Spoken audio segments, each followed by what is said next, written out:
welcome to one and all to this, I hope, very informative and exciting program. Over the next hour, we hope to help you readily identify and effectively respond to stalking in family court. And we hope to be a resource for all judicial officers who are interested in access to justice and in the protection of survivors of violence and other stalking behaviors. I would begin with my own introduction. My name is Laura Livingston. I'm a retired district judge from Travis County, Texas. That's Austin, Texas, the best part of the state, in my opinion. And I spent about 27 years in civil and family courts, have heard a lot of domestic violence cases and participated in a lot of general family disputes. And so this is a topic that is really important in the work that I've been doing. I'll ask next Professor Leslie Orloff to introduce herself. Good afternoon, everyone. I'm Leslie Orloff. I direct the National Immigrant Women's Advocacy Project at American University, Washington College of Law. And in that context, I'm also involved in staffing the National Judicial Network, which is also co-sponsoring this today with OVW, Spark, and New. So I'm very happy to be here. I practiced family law for 19 years, saw a lot of cases involving stalking, although we didn't really know there were no legal remedies back then. I started my practice in the 80s and 90s. And so this is a really important topic that I think will be of use to family court judges on the call and to the lawyers working in family and civil court cases. So I welcome you all here today. Thank you for joining us. Jennifer? Thank you. Thanks, Lizzie. Hi, everyone. I'm Jennifer Landheis. I'm the director of Spark, which is the Stalking Prevention Awareness and Resource Center. And I'll kick it back to you, Judge Livingston. All right. Thank you both very much. I want to begin really with the way we begin many of these sessions by thanking our funders. We have received funding and support from OVW, and I am required to point out to you that the opinions that are expressed are those of the authors of this material, the three of us primarily, and do not reflect in any way the views of the Department of Justice or the Office on Violence Against Women. We are also supported today by the State Justice Institute, and the same admonishment relates there. That is, these opinions are ours and do not reflect the official opinions of the State Justice Institute. And so, Leslie, do you want to add a word about our OVW funding? No, that's great. All right. Finally, I want to encourage each and every one of you to consider joining the National Judicial Network. We work hand in hand with the network to present programs such as this, to highlight issues of concern, to talk about hot topics, and to otherwise network and learn from one another and help teach one another about the issues that we confront in our daily work.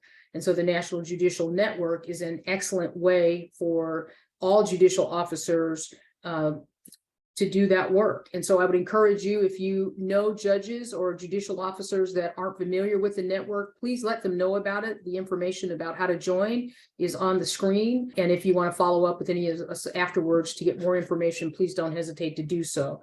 It's a really great way to stay connected, stay up on all of the important issues that you will confront in your daily work. And so we commend it to you for your consideration.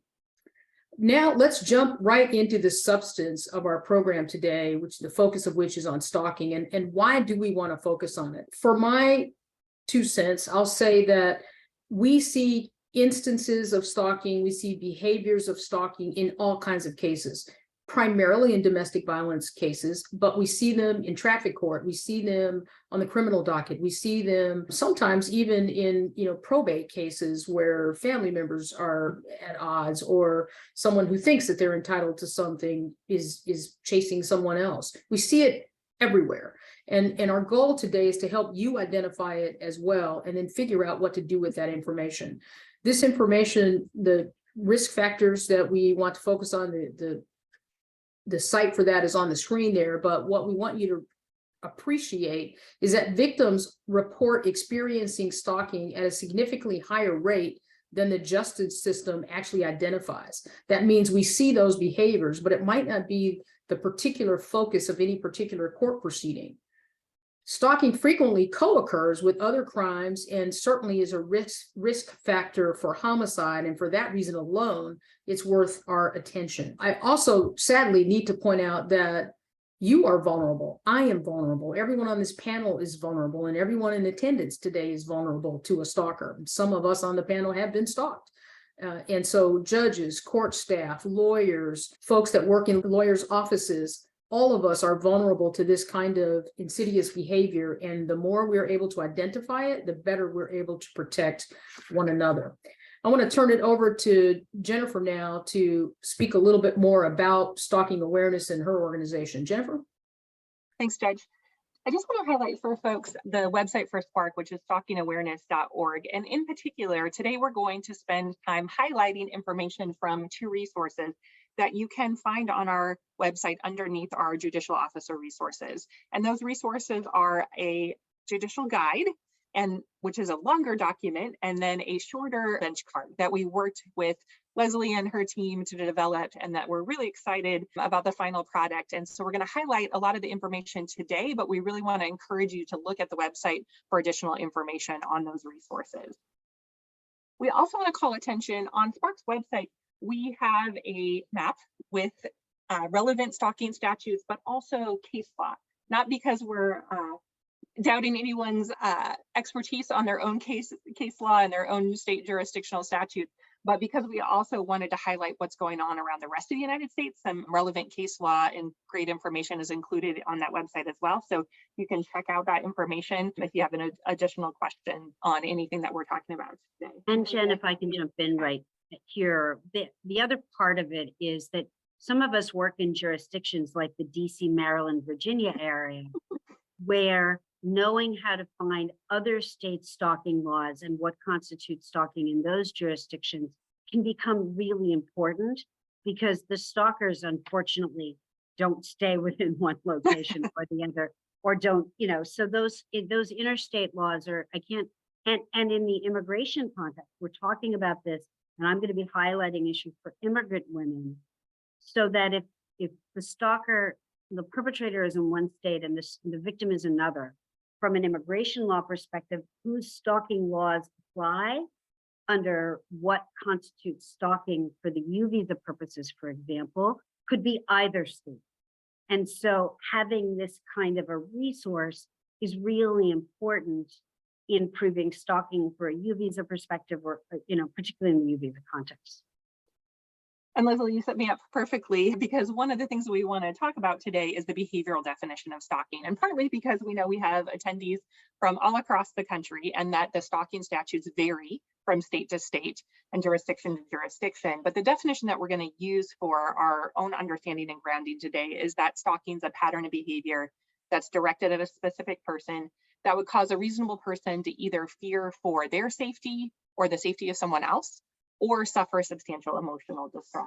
And the reason that we want to use this particular definition is because we know that when victims are experiencing stalking, what they might articulate, what they might bring up in court cases, what they may mention to their counsel, et cetera, while sometimes it fits within our state statutes, what we also have to keep in mind is that broader behavioral definition of what victims are experiencing, and the fact that stalking can cause not only fear, but that fear is often masked by other emotions like frustration and anger, etc. So we're going to be talking a little bit about that today as well.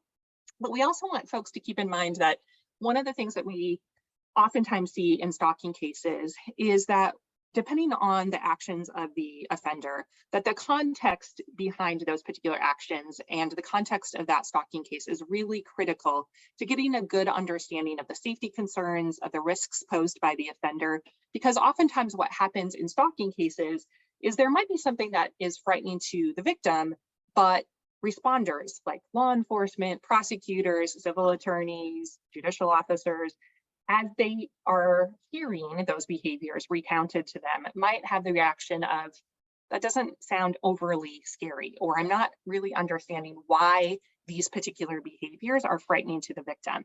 And so keeping in mind that oftentimes in stalking cases, specific behaviors have meaning because of the relationship between the victim and the offender, because of past history, And the other thing that can make stalking crimes especially difficult is that the individual behaviors in and of themselves that happen in stalking crimes are oftentimes not criminal. For example, it's not criminal to send somebody a text message or drive down a public street.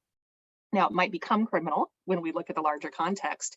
And for the family court side of things, we also have to be thinking about a lot of times working on stalking cases is kind of like putting together a big puzzle. And we're often given one piece of the puzzle that without the context makes zero sense until either the victim or our client or whoever we're working with is putting that context into place for us. And so keeping that in mind as we're working on these particular cases is really essential. As Judge Living, oh, go ahead, Lizzie. Yeah, sorry. I just want to add, again, putting it in context, and when you, some of that context, if you're working with immigrant victims, will have to do with culture. It will have to do with the party's history, but also in the context of the country they come from, what the respect, you know. So for example, I had a client once whose husband, she was most terrified when her husband would leave a suitcase by the front door. And, you know, that's a typical example of where a judge would think, it's a suitcase, why is that a problem? But actually was threatening to kill her. And it was because he was a member of the death squads in El Salvador, and he used to cut up bodies and put them in the suitcase. So when he brought the suitcase out, that's what it meant to her. So understanding the full context that Jennifer is talking about for stalking crimes needs to be, it's important when you're working with people from other countries, other cultures, and other, you know, different religious backgrounds, to think about how the perpetrator may be manipulating that as part of the stalking pattern. I just want to add that, you know, sometimes flowers are the code for something else. Sometimes jewelry, right? Like you might think a choker is a lovely piece of neckwear, but to someone who's been threatened with a piece of jewelry, a choker is a deadly weapon. So you have to understand the context. You have to understand the individual relationship and the way in which these codes and triggers are used to terrorize and intimidate a victim. Absolutely. The other thing that I want to bring us back to is what Judge Livingston opened us with, in that we know that victims are experiencing stalking at much higher rates than we're seeing through the criminal and civil justice system, and that the actual prevalence rates are that 1 in 3 women and 1 in 6 men will experience stalking at some point in their lifetime. Now, if you think about the number of cases that you're seeing, say, of intimate partner violence, of sexual assault, and compare that to the cases that you're seeing that involve stalking, those numbers should be equal, and if not higher, for stalking cases. And yet, frequently, many of us are not seeing stalking cases as frequently as we are other violence against women issues. And so keeping that in mind as we go forward, and given those prevalence rates, why do you think it is that we're not seeing the same corresponding number of victims in our courts? And I would love to hear from some of you in the chat, or Judge or Leslie, if you'd like to offer your thoughts as well. Well, while we're letting people write their responses in the chat, we got a question that I'll just paraphrase. The audience member wants to know how judges can explore these specific meanings and these manipulations and understand individual situations without further traumatizing victims.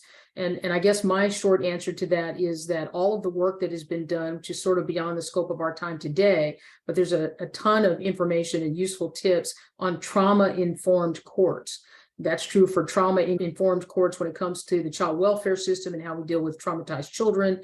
There are also trauma-informed courts in every other context, particularly in the context of domestic violence and family law, because there's all kinds of trauma that people experience. So we do want to be, it's a great question, and we want to be sensitive to not re-traumatize someone, while at the same time, what we need, because we are an evidence-based system, we need facts, we need evidence, we need a story to be told so that we can make the appropriate findings, to including court orders that will ultimately provide protection to the victim. So you're right, we've got to be very careful and sensitive about how we get at this information and the questions we ask and the way in which this evidence is developed.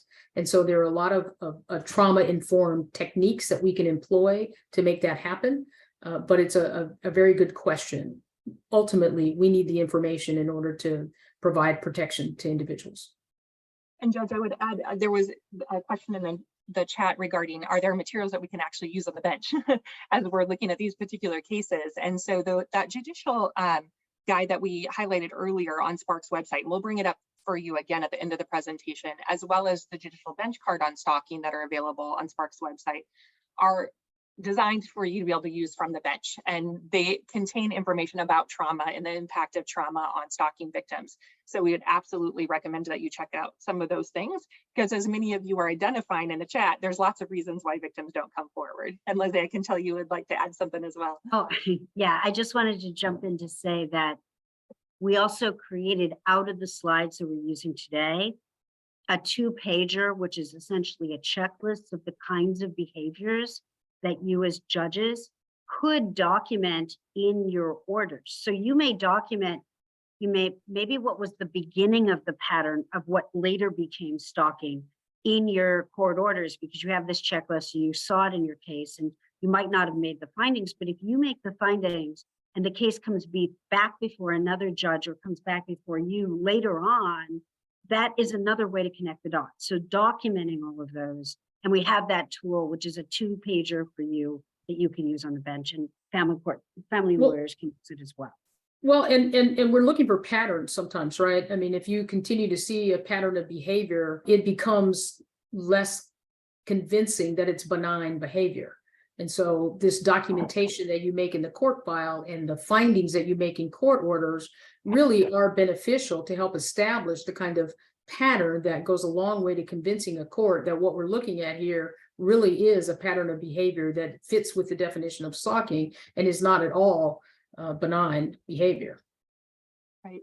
That leads me to the point that we often make when we are working with law enforcement, but applies to anybody who's on the response side of things, that when you're working on a crime that essentially involves a course of conduct, if we're not documenting the first incident, then we never establish second, third incident, etc. And so we always encourage people to think about not only documentation for your own purposes, if you hear this case as it goes along the line, but if the case would switch courts or switch who it's being heard in front of, what have you put in place right now so that your colleague, when they get the case, also has the opportunity to know that you heard something in your initial hearing, etc., that sparked the thought that this might be a stalking case. And I think it's oftentimes easier to perhaps identify stalking within intimate partner violence, or when we talk about stalking, people say, well, yeah, you know, a lot of the intimate partner violence cases that we're working on probably involve stalking. But the other thing that we want to keep in mind is not all stalkers are current or former intimate partners. There's a lot of stalking that is perpetrated by acquaintances. In fact, almost half of stalking cases involve an acquaintance. So thinking about employment law and other issues that may arise in your court system is really important, in addition to family law cases. I just want to highlight what Jennifer is talking about here, because, you know, as an administrator in my court system, when I conduct new employee evaluation or new employee orientations, this is something that we cover. If you have a problem with another employer, tell that employee to stop, and then report the behavior, but also report that you told him or her to stop, right? And document. If they send you an unwanted email after you've asked them not to, keep a record of it, report that to your supervisor. So it happens in lots of contexts outside of the intimate partner context, and that behavior must be stopped and dealt with just as severely. One of the other things that can be really helpful when we look at these particular cases that involve stalking is to consider what we call the SLI framework. And SLI stands for surveillance, life invasion, interference through some kind of sabotage or attack, and intimidation. This work was developed by Dr. Logan out of the University of Kentucky. And what Dr. Logan did was spend decades working with victims of stalking to describe the experiences that they experienced at the hands of the stalker, what kind of behaviors were going on in these particular cases. Not surprisingly, most people, when you talk about stalking cases, have a tendency to focus on the surveillance behavior. So we know from research that both victims are more likely to identify that they're being stalked, as well as those of us that are responders, regardless of civil or criminal side of things, are more likely to identify that a case involves stalking if it involves surveillance behavior. Mostly because that's like what people think of as kind of the stereotypical stalking behavior, where someone's following you around or watching you, they're trying to get information about you. They may be engaging in what we call proxy stalking, where they're using a third party to gather that information. So be thinking about, as we're going through some of these examples, and I know Leslie was going to highlight a few that might come up within the surveillance category for immigration victims, but as we give these, keep in mind that the longer judicial guide and bench card have even more examples. We're just highlighting a few for you on the slides today. And I know, Leslie, you're going to bring up a couple of examples as well. Sure. So again, for immigrant survivors, one of the things that typically happens, and this is why screening for immigration relief, providing DHS published materials on what a victim might qualify for at the courthouse, those things are really important, because what happens is the DHS, generally speaking, if somebody has a case pending before the immigration courts or before the Department of Homeland Security, one of the things perpetrators will do and stalkers will do is they will use that system that will say there's going to be a hearing at this time and place, and use it to stalk the victims. Violence Against Women Act has a confidentiality provision that is designed to stop them from being able to use those computer systems to do it, but they work most effectively for victims who've already filed an immigration case that essentially gets red flagged and shuts down any information out or any ability for a stalker or perpetrator, anybody, to find out that that immigration case that is victim-based even exists.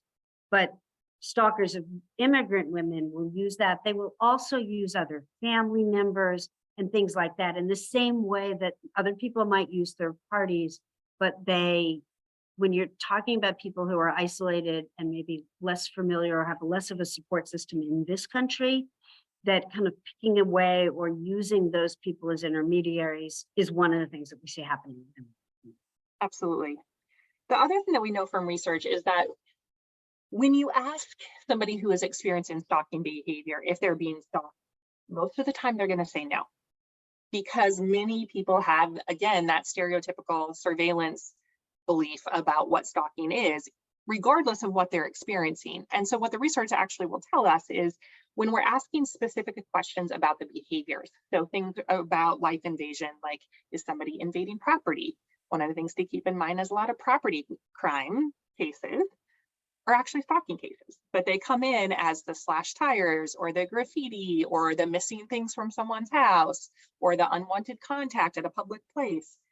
And when victims are experiencing those particular things and they're asked direct questions about that, then yes, victims say, oh yes, I'm experiencing that, but they don't necessarily identify that it's stalking or harassment. So one of the things that we want to be keeping in mind is questions about this life invasion or interference, where an offender might be trying to sabotage the victim's employment, interfere with custody, attack friends and family. As I'm sure you have some more examples as well. Sure. I'll go ahead and pause and let you interject those. Right. So this comes up on this interference front. Well, first of all, some of it happens where it's more of the life invasion. For example, they'll go and find her at the beauty parlor or at the place or at her church or someplace that she's going that she's culturally safe. So you have that. And then in the interference context, you have, this is, immigration related abuse. He destroys her green card, her work permit. He destroys her passport. For those of you that are judges here in the US, one of the things that we don't often think about, but identity cards, like you can't walk around the street of some other countries, like many of the countries that my clients come from, you have to have an identity card or a passport or something to identify yourself. So what you'll see is perpetrators in the US destroy those documents as a way of trying to interfere with her mobility, to control her movement. What you also see is, people refusing to file immigration papers for her and threatening, and those kinds of things can be interference, or threatening deportation is a classic form of intimidation that immigrant survivors experience. Absolutely. And all those examples and more that you see on the slide and that Leslie talked about, one of the things we have to keep in mind is that oftentimes victims are experiencing a myriad of these behaviors. However, what's brought to light are only the surveillance piece of things. And so asking questions about these specific behaviors, thinking more broadly beyond the surveillance behaviors to include the life invasion, the interference, and the intimidation. Again, the more incidents we have, the better we are to be able to establish a course of conduct. But keeping in mind that oftentimes victims won't identify those as incidents that they need to be brought up to their counsel, to the judge, whoever's hearing the case, because they don't know to bring them up. And so keeping in mind that oftentimes it's a little bit more complex, right? And I can see both Judge and Leslie nodding your heads. I was going to add a couple of things. One is that we see some really obvious behaviors, like, somebody will put spyware on someone else's computer to check their keystrokes and figure out what websites they're viewing, or find out what their plans are and where they're going and so forth and so on. But some of them are much more, that's pretty obvious. Some are more subtle. They'll constantly interrogate the child by asking to speak to the child on mom's phone or dad's phone, or the child's phone that has a GPS function on it, or a track my kid's cell phone device, right? A setting, something like that. And so it's sometimes you get these really subtle things, and then the response will be, oh, well, I'm just trying to keep in touch with Johnny. Well, what you're really doing is trying to get Johnny to rat out where mom is going and where she's been. And so this kind of proxy stalking is taking place through your own child. So you have to be mindful and careful about all of those things. Some of those things, while seemingly innocent, it can be guarded against with a very clear and specific court order about when and under what circumstances one parent is to have access, whether that's in-person access or electronic access to a child, and under what circumstances that access can be dictated. So if you see a situation where you're putting in place some orders that protect the parent, you can also carve out orders that will prevent the perpetrator from actually using the child in an inappropriate way. So if I can jump in here, we have a tool, we have a trauma-informed interviewing tool that we've developed for VOA self-petitions and U visa cases in the immigration context. Jennifer did some edits to it that we're going to finalize this publication. And so we're incorporating, for the lawyers in the room, or in the meeting, in the webinar, we're incorporating a series of questions that will help you tease all this out as you're interviewing with clients. Judge Livingston, what I'd like to ask you is, as a judge, if you see, as Jennifer said, you see the surveillance part, what could you do from the bench to try to tease out some of these other, just tips for judges about what you might do if the lawyers aren't raising it? Well, I'd say a couple of things. One is, if you have a bench card, use it. If you have this toolkit that we're talking about and this checklist that has factors on it, use it. Those are wonderful tools to help you be on the lookout for the kind of behaviors that demonstrate stalking behavior, right? So become familiar with those tools and use them. You want to ask questions. I know there's a lot of controversy sometimes about, whether or not a judge should ask a question or not ask a question. My theory is that if I'm the one making a decision, then I want good information. And if I'm not getting that, I'm going to ask a question. And so if you have a question, ask a question. And the more you are trauma informed in the way that you get information, not interrogate, not cross-examine, not be the lawyer or the advocate, but get information that helps you as a judge understand the circumstances, the better, right? And so I think asking questions, I think paying attention to these tools that we're giving you and looking at the checklist and understanding the kinds of behaviors that we're identifying is a great way, and will go a long way to help bolster the findings that you ultimately make in your court order and benefit ultimately everybody involved in the case. I think Judge leads us also into thinking about, in addition to those cases where you might, be especially attuned to stalking coming up, like intimate partner violence cases, custody cases, et cetera, the cases that you're seeing listed on your screen in front of you, cases that involve like identity theft. We already talked a little bit about property crimes, but we also see where stalking intersects quite frequently with sexual assault, sexual harassment. Leslie's going to also talk about issues that we see coming up with trafficking, et cetera. So keeping that in mind as well as we're working and looking to improve our response in these particular cases, I think is really important. The other thing that we want to be thinking about is, as we're looking at these intersecting crimes, is one of the, our tagline, I'm reminded that every year our tagline for Stalking Awareness Month is always know it, name it, stop it. And my staff will joke with us and will say, do you think we've moved beyond that this year? And just the know it, name it piece of things, I think is really difficult, especially when we're oftentimes relying on other people to bring it up for us, right? For people to name the stalking behavior. And it's so oftentimes not named. And it's hidden under these other particular issues. And I know, Leslie, you've got a couple of stories that you would like to share regarding some of these particular issues where it's arisen for you. Sure. And maybe we can look at the trafficking slides as we do that. So I was working on a case once where, so this is stalking in the employment context. So this is, we're talking about an employer supervisor involved in stalking. This person was sexually assaulting employees. This was a meatpacking plant where it was definitely trafficking and stalking and other things happening at once. So what was going on is a lot of immigrant women, children, some adult males as well, where they would come to work in the morning and the employer would lock the door and they never knew when they were leaving, where they were going to work 8 hours or 16 hours. They had no control over when they could come and go. In addition, one of the foremen was a sexual assault perpetrator who had raped some of the women and was constantly threatening and harassing and doing all kinds of these behaviors to intimidate others into sex.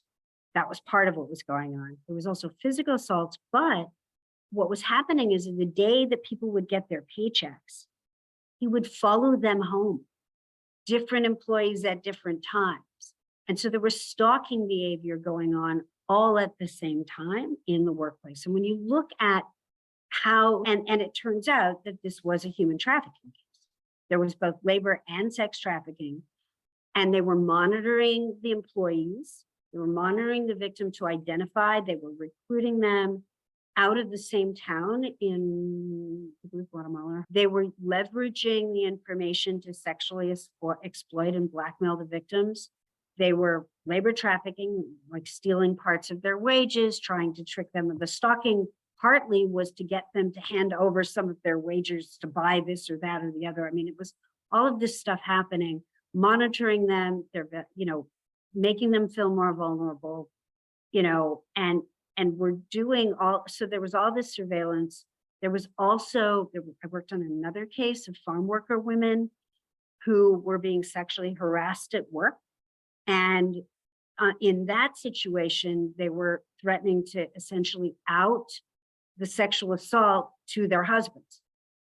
So you had these kind of life invasion, humiliation, also seen that in human trafficking of young male teens, where they were being sexually assaulted by their traffickers. It was sex trafficking of young male teens, and the life invasion threat was outing them as gay to their community. So you also see, in terms of interference, you see committing acts of sexual violence against the victim, sharing sexually explicit photos, and then the physical assaults that can happen and were happening in some of these workplaces I was talking about is another one of these things. And plus, in the work context, interference, I mean, why are these people working? They're working because they have to support their family.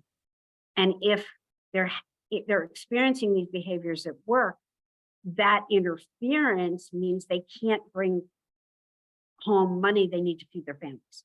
And so it goes a long way in terms of trying that power, that control over the victim.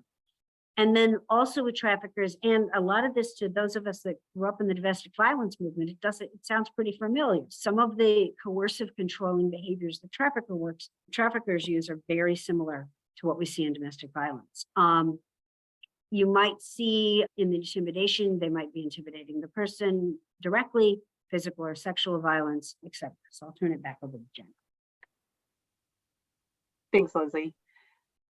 The other thing that we often see happen when we see stalking intersecting with intimate partner violence in particular is that oftentimes stalking isn't named unless the survivor, victim, and the perpetrator are no longer together. And one of the things that we hear from survivors frequently is that when they're together with the abusive partner, and that abusive partner is really jealous and they're controlling and they're monitoring their social media, they might monitor their behavior at work, they might do things to interfere with their job, they're blaming the victim for what's happening.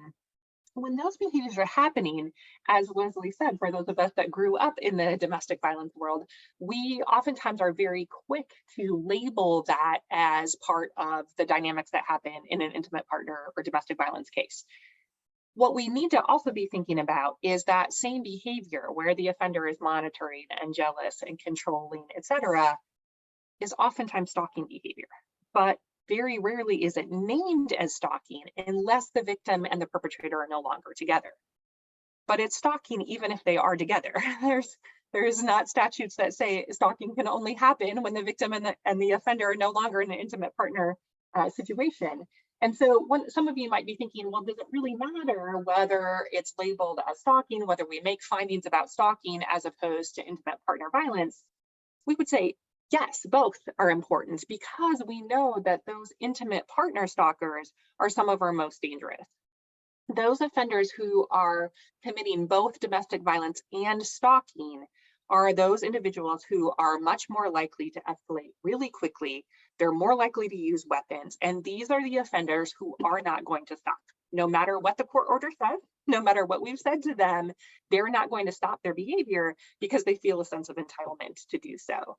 And Judge, go ahead. We see this in cases where we see repeated violations of protective orders. We see it in cases where there are repeated attempts to coerce the victim into a non-prosecution agreement of some kind.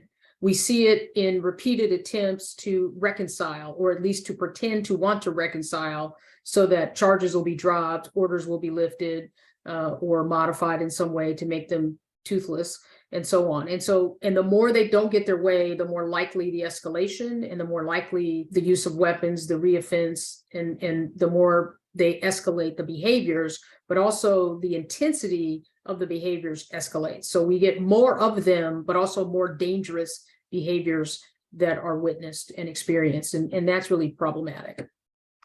And to that end, a lot of us have had the opportunity to receive information about lethality in intimate partner violence cases.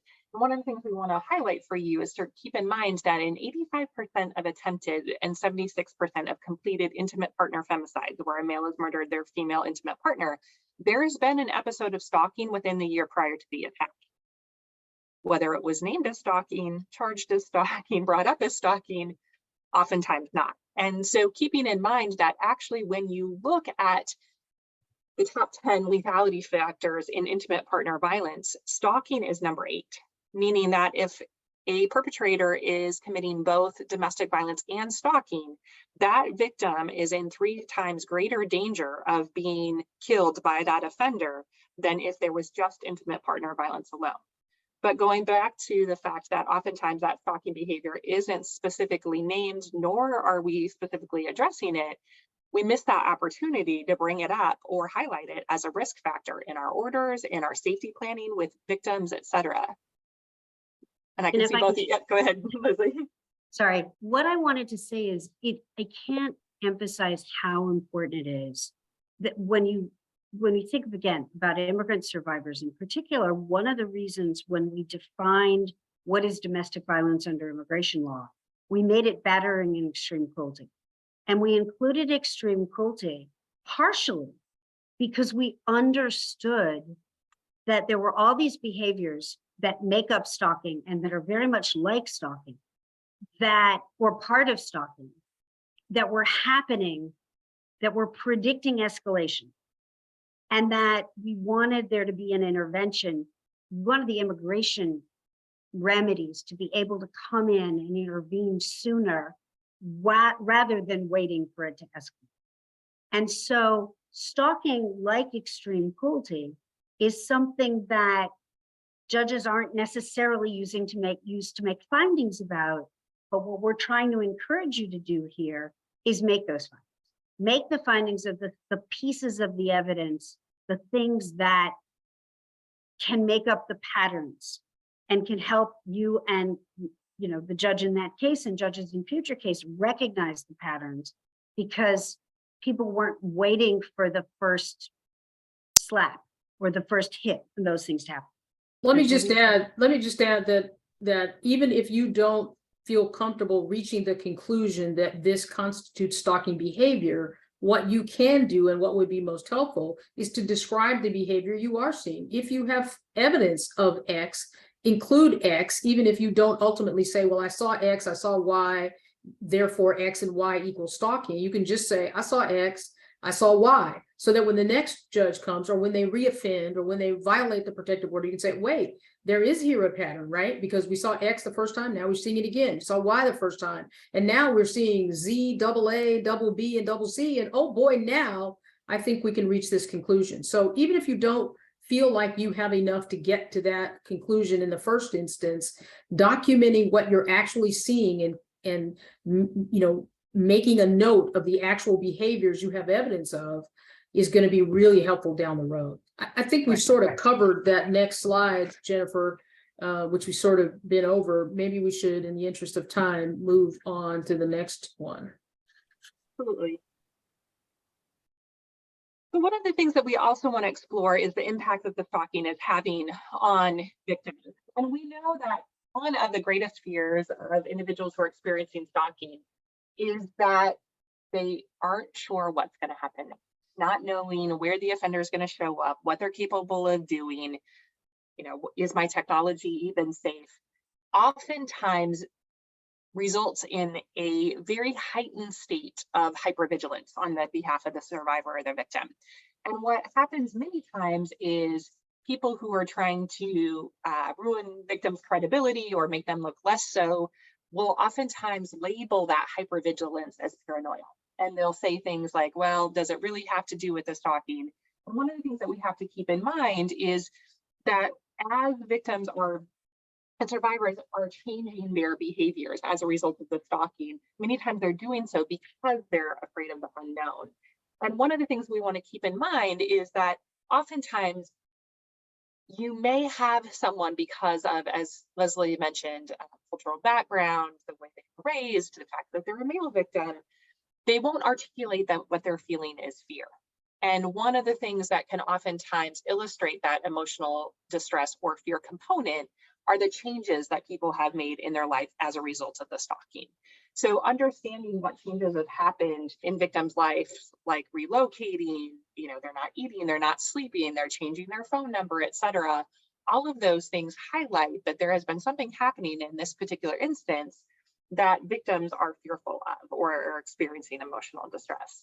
I'll just add that even if a victim cannot articulate that what she's experiencing or what he's experiencing might feel like gaslighting, if you listen carefully to the evidence, you'll see evidence of gaslighting, right? And the way you can sort of flesh that out is to listen for these changes in their routine. I used to do X, Y, and Z, but I no longer do that. I don't go to the gym anymore. I stopped going out to dinner with my friends. I stopped going to XYZ place because it's in a certain neighborhood or whatever. And so when you start listening to how a person's life has significantly changed, the before and after of it, right, really gives you a sense of what they're experiencing, even if they can't put a title around the gaslighting that's going on. Absolutely. Leslie, I know you also had some specific examples from the immigration world. So actually it was one of my domestic violence cases. And so I worked on a case years ago. It actually became the first case that went to Supreme Court on protection order enforcement back in the day. But this was in the late 80s, I believe, and DC had no stalking law at the time. And so, we didn't really even know what to call it back then. But what was happening is I would get phone messages on my phone at work saying you left your office at this time at night. I changed my behavior. I would drive back and forth to work, even though I only worked 2 blocks away, because I didn't want anybody to see me walking from point A to point B. And for almost 8 years afterwards, until I got married and moved in with my husband, I would call my sister every night to tell her I'd made it home, because nobody would know if I didn't make it because I was living by myself. So there were those kinds of things that I had to do, and that I've had clients do things like that, that we, can all be aware of, and can happen to any of us. Absolutely. I think the other thing that we want to also highlight is when we look at the way that victims are coping with the stalking, we see that some victims will reach out to support systems, some will file for civil protection orders, they'll take advantage of the legal remedies. The one that kind of seems to stop people up a little bit is when we have victims who are actually making contact with the offender. And while we know that disengagement is ideal in stalking cases, because anytime a victim engages with the offender, the example I always give is if the offender calls 17 times, on the 18th time a victim picks up a phone and tells them to jump off a cliff, the offender would call back 18 times because they knew on the 18th time the victim picked up a phone. But so disengagement is ideal in stalking cases, and it's not realistic. What we know happens in a lot of stalking cases is that victims actually engage, sometimes because they're court ordered to, because they share custody, but also sometimes because they're negotiating for their safety.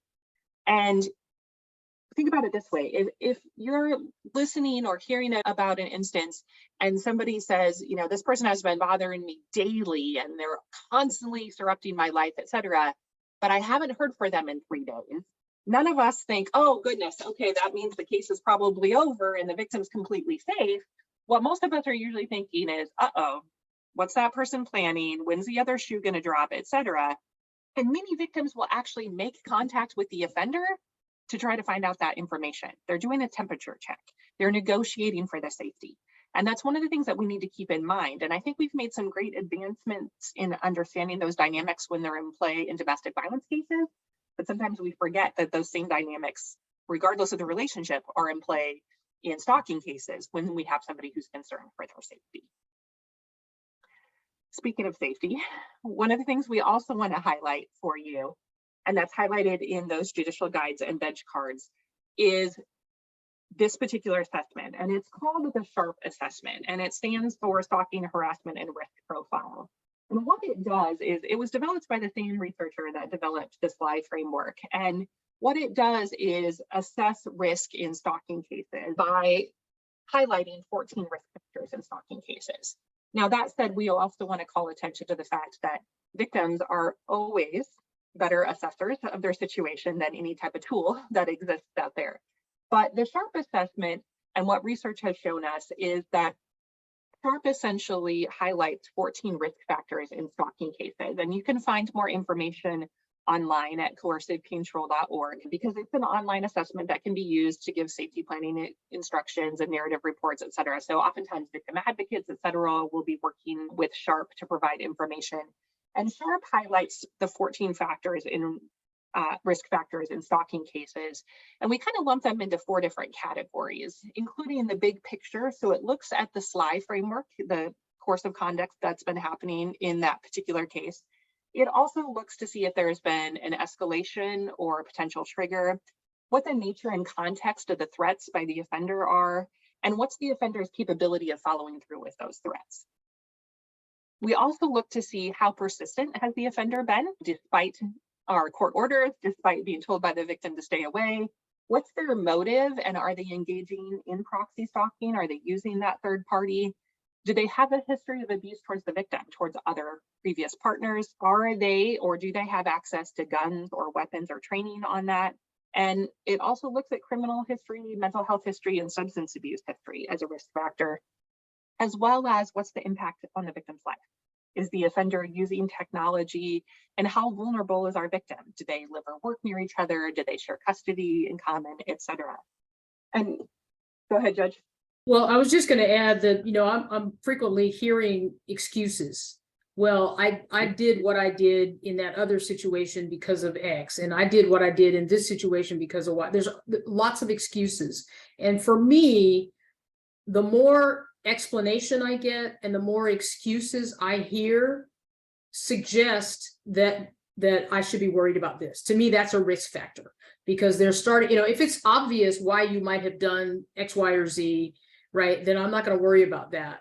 But if you have to explain to me in great detail with a lot of information about why you violated an order or why you did this or why you did that or why you didn't do this other thing that you were supposed to do, the more excuses and the more explanations, the more my spidey sense starts to tingle and the more red flags start to appear. And so I think these 14 risk factors and your common sense as a judicial officer really makes a difference, not to mention what the victim is telling you about his or her own experience with this perpetrator.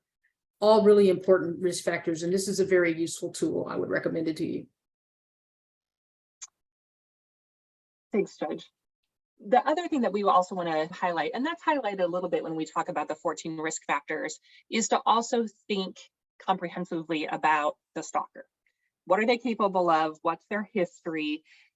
Do they have a background in weapons usage? Do they have a substance abuse history? Are there things about their background or their previous behaviors that would, as Judge said, raise spidey sense in these particular cases? Including things about the threats that have been made and what kind of threats have been made. What are they? What are those threats? What's the capability of the offender for following through with those threats? How are those threats communicated to the victim? Are they publicly put on a web page calling out the victim? Are they, voiced at the victim's work to try to humiliate, embarrass them, etc.? So keeping that in mind as well to give us that fuller picture of what the offender is capable of.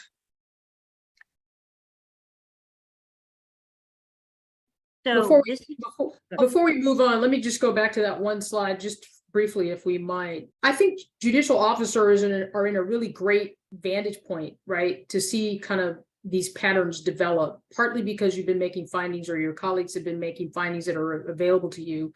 If you are in systems and courts where we have what we call docket notations, right? They're not actual court orders necessarily, but they're a summary of the proceeding you just conducted, right? Those docket notations, some are handwritten, some are typed in. We all use different formats. We use something called Smart Bench, where we can document what went on in that case and what our thoughts are and feelings are. And those can just be available to other judges, or they can be publicly available. You can switch, flip a switch and pick where you want that to go. The point being that you can begin to document even before a court order is drafted, what behaviors you're seeing, what your concerns are, what questions you have, or what services you want to order people to conduct, right? Or access because of what you're hearing. And so all of that information is really, really useful as you move forward. But as a judge, when you see them on the protective order docket, and then you see them again in the divorce court, or you see them again in the child welfare system because they're, abused or neglected their children, we see them in all different kinds of contexts, and they reveal themselves to us through their behaviors, whether it's this case or that case or some other case. And all of that collective information is really useful to understand the big picture. So I just wanted to point that out. No, I really appreciate that, Judge.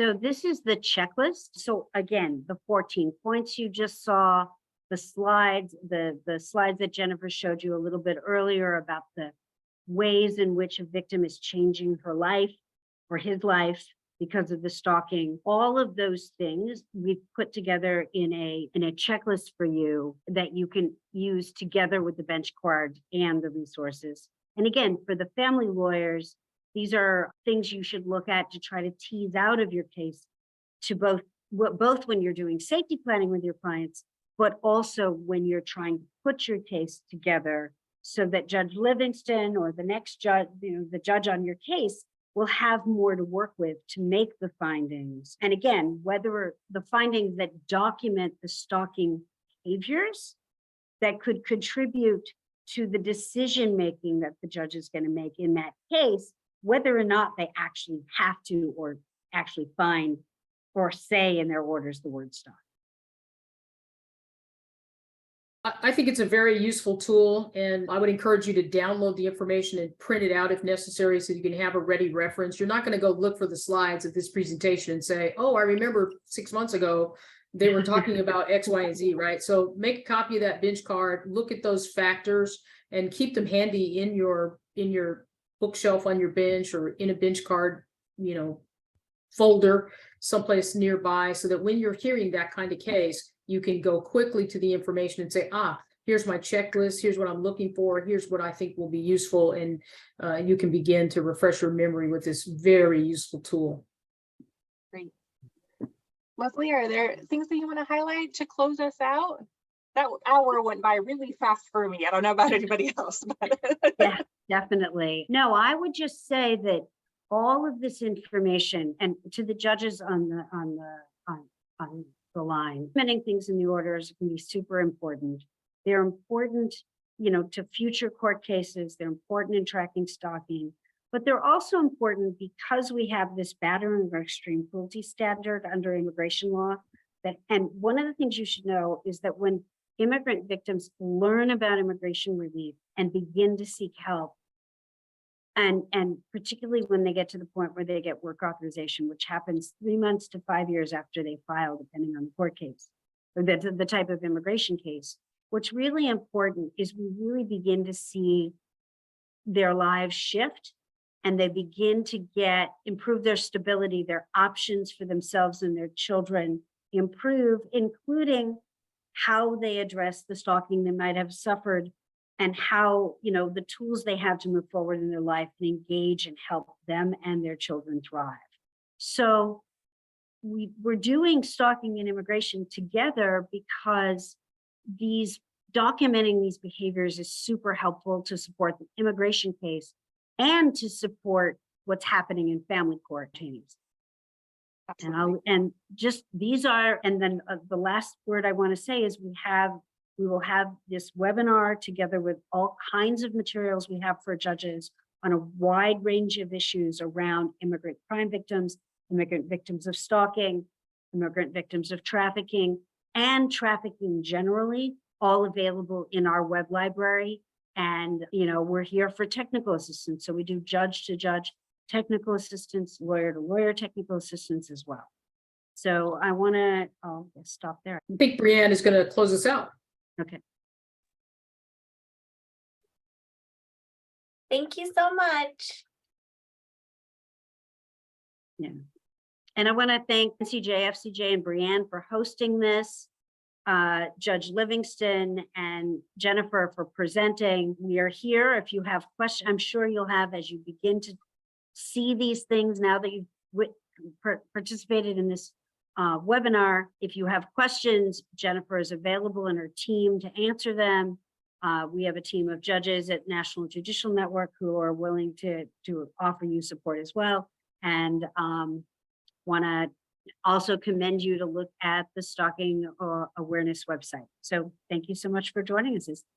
For me, it's evening. thanks, everyone.